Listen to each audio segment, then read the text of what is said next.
name is Tracy Longley Cook. I'm here at the Dana Wiley Gallery at Front Street Studios, and I'm part of the Art Matters exhibition here at this wonderful gallery. So thank you for being with me here today. I have two pieces in the show that are from a portfolio called Eating the Same Stone. That title comes from a poem by W.S. Merwin's by the same title.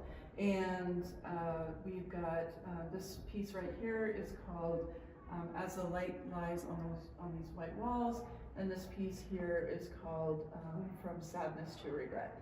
So this work actually comes from a series I worked on that came out of a loss in my own life about 10 years ago.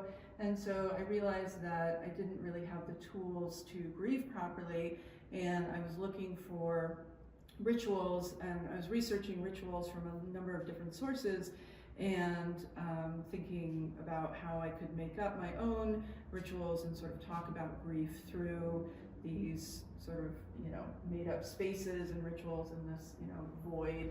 And I worked with a model who was sort of this anonymous figure that's sort of meant to be really anyone going through this process and sort of reminiscing about grief.